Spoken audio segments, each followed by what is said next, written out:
orang Jawa itu bilang mulut ini namanya cangkem. Cangkem. Ya, cangkem itu singkatan. Orang Jawa itu kalau memberikan nama punya arti. Cangkem itu artinya dikencang biar mingkem. Tuh, ya. Nah, makanya orang Jawa mengasih nama hidung ini apa? Nama hidung? Irung. Irung. Oh, ya. Irung itu maksudnya iling sing durung. Kalau dibahasakan Indonesia artinya ingat yang belum. Ya, ingat yang belum. Makanya dalam bahasa Jawa mata itu apa? Moto. Oh, apa artinya? Sudah ada yang tahu belum? Belum. Moto itu dicomot, ditoto. Artinya segala sesuatu yang terlihat oleh kita, ya, itu kita harus bisa memilah. Memilah itu artinya memisahkan mana yang baik, mana yang buruk. Nah, disitulah diletakkan pada posisinya masing-masing. Assalamualaikum warahmatullahi wabarakatuh. Waalaikumsalam warahmatullahi wabarakatuh. Alhamdulillahirabbil alamin. Puji syukur kehadirat Allah, Tuhan yang Maha Esa, yang senantiasa menjaga dan melindungi kita semua. Dan pada kesempatan malam hari ini, kita masih dapat melanjutkan pelajaran tentang rukun sholat, ya. Dan di antara rukun sholat itu kita bisa lihat di dalam Al-Quran Al-Ma'idah ayat yang ke-6. Ya, coba baca bareng-bareng. A'udzubillah.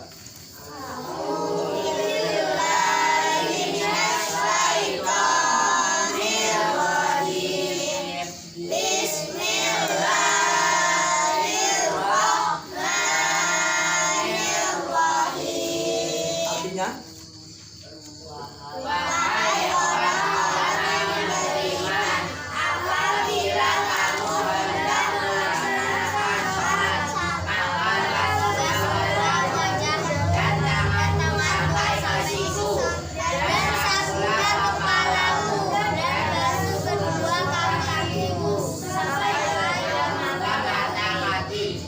salah satu rukun sholat yang diperintahkan Allah, ya, yaitu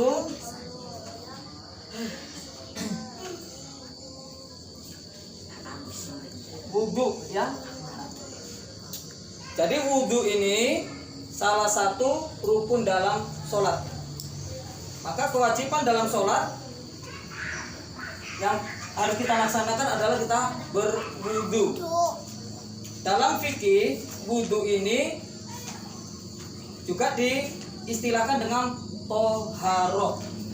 Toharoh itu apa artinya? Ada yang sudah tahu apa arti toharoh? Toharoh itu kalau ditanya, ya, di sekolah nanti artinya bersuci. Ya. Jadi berwudu ini sama dengan kita diperintahkan untuk apa? Bersuci. Nah, jadi yang namanya wudhu itu kita mensucikan seluruh anggota tubuh yang tadi disebutkan. Ya. Nah, ini yang harus kita pahami antara suci dengan bersih. Ada yang tahu apa bedanya suci dengan bersih? Kita diperintahkan bersuci, ya. Artinya memfungsikan seluruh anggota tubuh yang tadi disebutkan. Apa aja yang pertama tadi? Faksilu wujuhakum. Ya. Anggota tubuh yang harus kita sucikan tadi itu, nah, seperti itu, ya, yang sudah disebutkan tadi. Keempat anggota tubuh yang harus kita sucikan ketika kita mau sholat. Yang pertama, ya, yang harus kita pahami, kalau suci itu, ya, ini bersih luar dalam. Nah, contohnya seperti ini. Ini kalau menurut syariat Islam, ya, babi itu haram apa halal? Haram, ya. Nah, babi kalau misalkan kotor, terus dicemplungin di kali, disuikat bersih, kotorannya hilang semua. Bersih apa enggak? Bersih apa bersih? Bersih. Ya. Babinya bersih. Tapi masih najis enggak babi itu? Boleh enggak dimakan? Ya, tidak boleh dimakan, artinya masih najis. Tuh, hakikatnya secara syariat babi itu walaupun bersih tetapi tidak suci. Nah, begitupun anggota tubuh yang disebut dalam Al-Qur'an tadi ya. Di dalam surah Al-Maidah ayat yang ke-6, nah itu bahwa yang pertama harus disucikan itu adalah anggota tubuh bagian apa? Bagian apa? Wajah. Ingat, faksilu wujuh hakum. Nah, ini yang bagian wajah ini yang tidak ditumbuhi rambut. Dan yang ada di bagian wajah ini terdiri dari apa? Mulut. Nah, mulut ini ya harus dibersihkan dan disucikan. Nah, suci itu artinya begini. Kalau untuk bersih ya, karena mulut ini tempat mengunyah makanan, sisa-sisa makanan yang tertinggal ini juga bisa menjadi kotoran yang memicu berkembang biaknya bakteri. Maka mulut juga harus dibersihkan. Nah, itu fungsi secara lahiriah ya, mulut harus dibersihkan. Secara ruhaniah ya, fungsi mulut ini bukan hanya untuk mengunyah, tetapi untuk menyampaikan, untuk berbicara. Mulut yang sudah dibersihkan ini bahasanya pun harus ditata ya. Bahasanya itu harus ditata sebaik mungkin sesuai dengan bahasa yang ada di Al-Qur'an. Jadi ngomongnya sudah tidak boleh ngomong yang apa? Tuh, ngomong yang enggak sopan. Itu tidak boleh ya. Tidak boleh karena kita sudah berupaya untuk mensucikan. Artinya fungsi mulut ini sudah baik ya, sudah tidak kotor lagi, sudah tidak najis lagi. Jadi terbukti dari ucapan-ucapan yang keluar itu adalah ucapan yang penuh dengan manfaat, penuh dengan nasihat.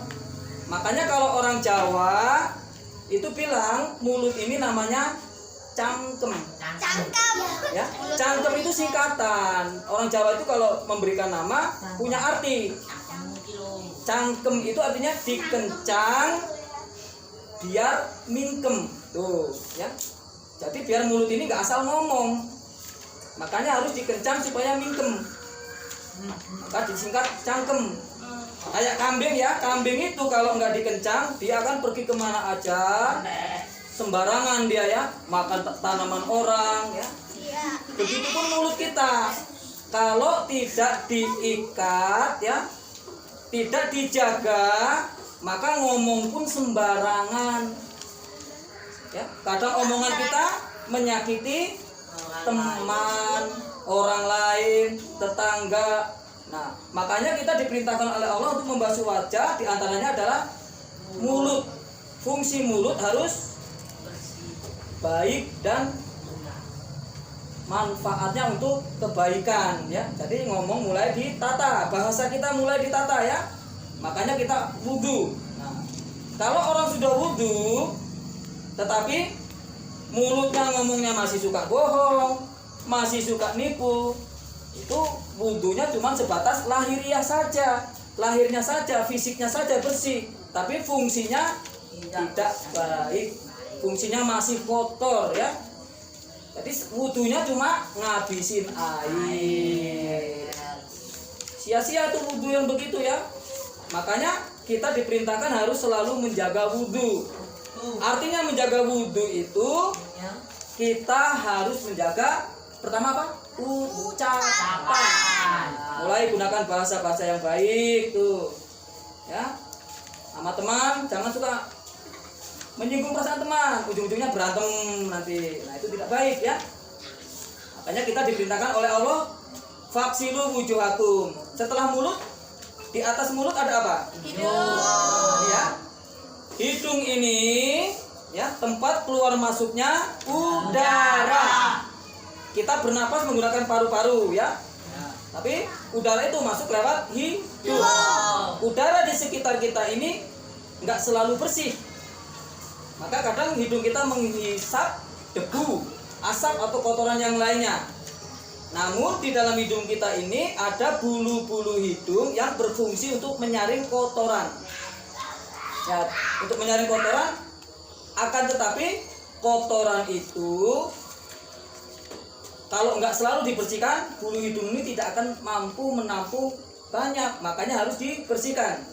Cara membersihkan hidung itu air agak disedot sedikit ya, sedikit, jangan sampai dalam. Kalau dalam nanti di sini sakit semua kepala. Sedikit baru disemburkan. Supaya apa? Kotoran-kotoran di dalam hidung ini ikut keluar, tuh ya. Kotoran hidung keluar, jadi fungsi hidung untuk bernapas menjadi bersih, paru-paru akan sehat. Nah itu secara lahiriahnya, secara jasmaninya, ya, secara jasmaninya ya. Nah kalau secara fungsinya, secara batiniahnya atau ruhaniahnya, fungsinya hidung apa? Nah ini hidung ini adalah nafas kehidupan, ya. Jadi segala sesuatu dalam hidup kita harus dijaga juga, ya, kebersihannya, kesuciannya harus dijaga. Makanya orang Jawa mengasih nama hidung ini apa? Nama hidung? Irung. Oh ya. Irung itu maksudnya iling sing durung. Kalau dibahasakan Indonesia artinya ingat yang belum. Ya, ingat yang belum. Contohnya yang belum itu apa? Nah, dalam nasihat para ulama itu ada 5. Ingat 5 perkara. Yang pertama, ingat sehat sebelum sakit. Ya. Ingat muda sebelum tua. Ingat kaya sebelum miskin. Terus apa lagi? Ingat lapang sebelum sempit. Dan yang kelima, ingat hidup sebelum mati. Wah, kehidupan kita itu diingatkan. Makanya iling sing turung. Ingat 5 perkara yang belum terjadi dalam hidup kita ini, ya. Ingat apa? Ingat 5 perkara itu tadi. Muda sebelum tua, ya. Kaya sebelum miskin, sehat sebelum sakit, lapang sebelum sempit, hidup sebelum mati. Makanya sebelum kita mati ingat ya, segala sesuatunya, fungsi-fungsi yang membuat kita hidup harus yang masuk dalam kehidupan kita sesuatu yang baik-baik ya. Nah, di atas hidung ada apa? Pala. Di atas hidung mata. Nah, fungsi mata ini, nah ini yang sangat menentukan. Sangat menentukan. Ya, mata juga harus dibersihkan ya, karena bagian dari wajah. Nah, makanya kalau orang berwudu itu begini, ya, membasuh wajah, seret seperti ini sampai ke belakang sini, yang bagian ini.